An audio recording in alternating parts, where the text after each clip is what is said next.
Hello and welcome. Olá, pessoal. Hoje vamos trabalhar com 3 diálogos com future. Se você chegou por aqui agora, é só clicar no link que eu vou deixar abaixo para acessar as aulas anteriores. Alright? So let's go on. What are you doing tomorrow morning? What are you going to do tomorrow morning? What are you gonna do tomorrow morning? Então, aqui eu tenho 3 questions, que são iguais. Eu posso perguntar o futuro usando o contínuo ou então o going to. E também posso unir o going com o to, ficando gonna. Eu diria que quando é algo certo que vai acontecer, então eu vou usar ou o future com o continuous ou com o going to. Agora, quando que eu vou usar o going to separado ou então o going to junto formando gonna?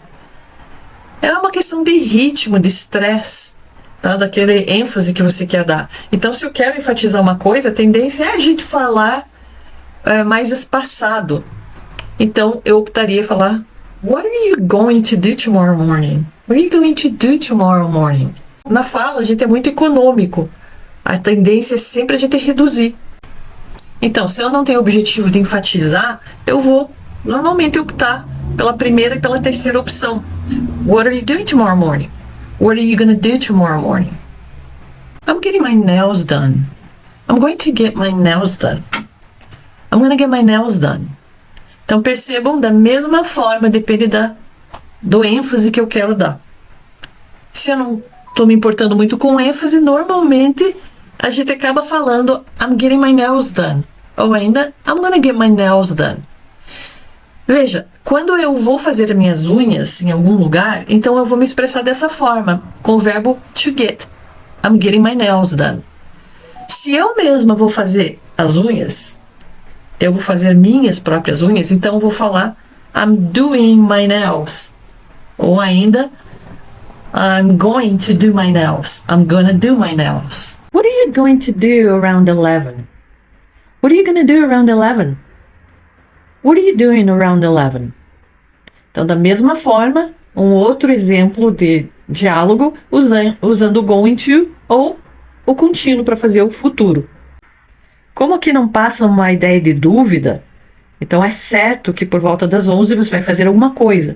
Então, eu vou usar What are you going to do around 11, se eu quiser enfatizar mais. Ou What are you going to do around 11? Ou ainda, What are you doing around 11? I'm having lunch. Why? I'm going to have lunch. Why? I'm going to have lunch. Why? Aqui também as respostas. Também é uma certeza que a pessoa vai almoçar. Então, eu uso I'm going to have lunch. Ou ainda I'm gonna have lunch. Ou ainda I'm having lunch. A pessoa responde e questiona. Why? Lembrando que o why é porque na pergunta. Então, na resposta seria because. Eu ainda posso cortar e falar apenas 'cause. O verbo principal aqui, to have lunch. Lembrando, se eu falo to have, é o verbo ter. Mas se eu falo to have lunch, é o verbo almoçar. To have breakfast, tomar café da manhã. To have dinner, jantar. I guess I'll have lunch. Why? I guess I'll just have lunch. Why? Então, percebam como aqui eu respondi com o verbo will.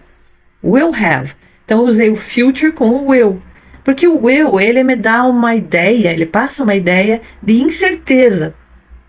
Tá? Então, é muito comum usar palavras como I guess, I think, I might, maybe, que não te dão certeza do que você vai fazer de fato. Lembrando que o verbo to guess and to think, eles têm uma diferença.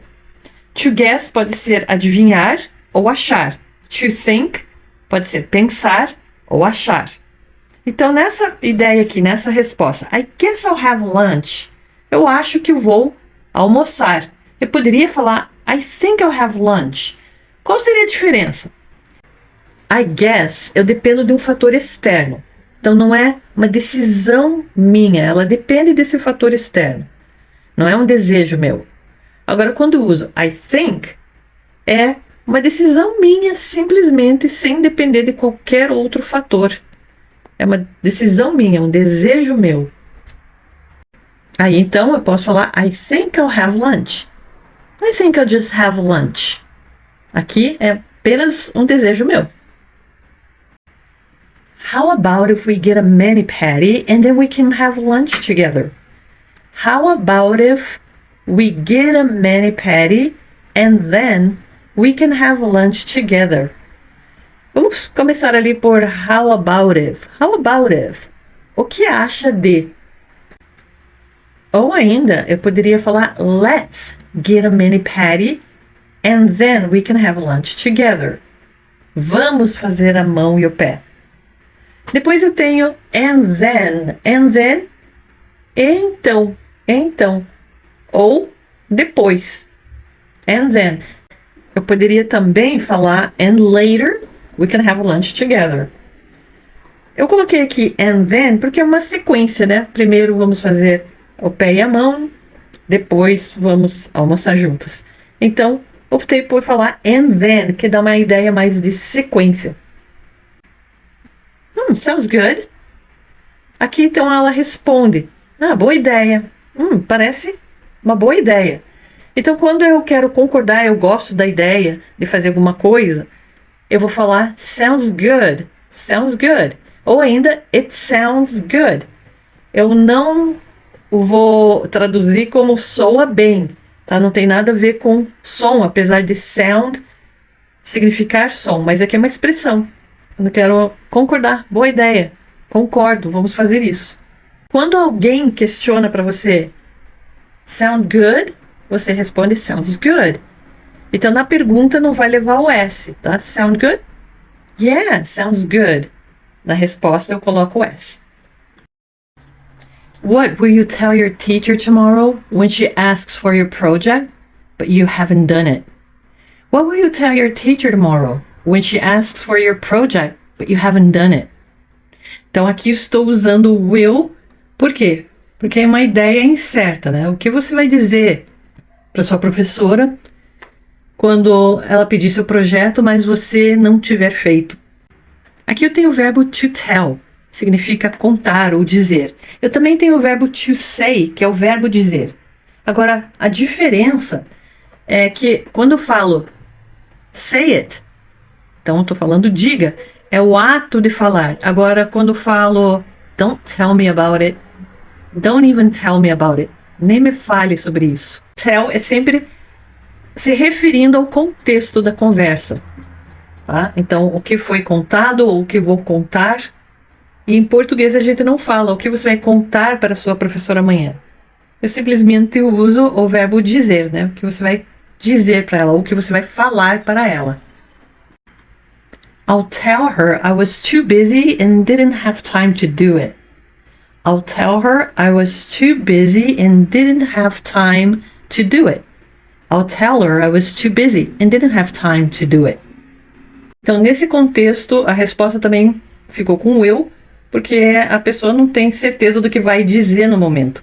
É como se eu falasse, provavelmente eu vou dizer que estava muito ocupado. Ou então, talvez eu fale que estava muito ocupada. Ou, acho que eu vou falar que estava muito ocupada. Well, then she will thank you because she won't have to read and correct your project. She'll just give you an F. Well, then she will thank you because she won't have to read and correct your project. She'll just give you an F. Aqui eu tenho won't, né? A junção do will com a not para formar o negativo. Will not ficando won't. Because she won't have to read and correct your project. Porque ela não vai precisar nem ler e nem corrigir seu projeto. You got questions? Você tem dúvidas? Deixe aí no comentário que eu respondo. Se precisarem de mais informações sobre o curso, sobre as aulas individuais, manda para mim um e-mail. Don't forget to subscribe. Não esqueça de se inscrever para ajudar aqui o canal. And I'll see you all next Tuesday. E vejo vocês na próxima terça. That's it for today. É isso aí por hoje. Bye!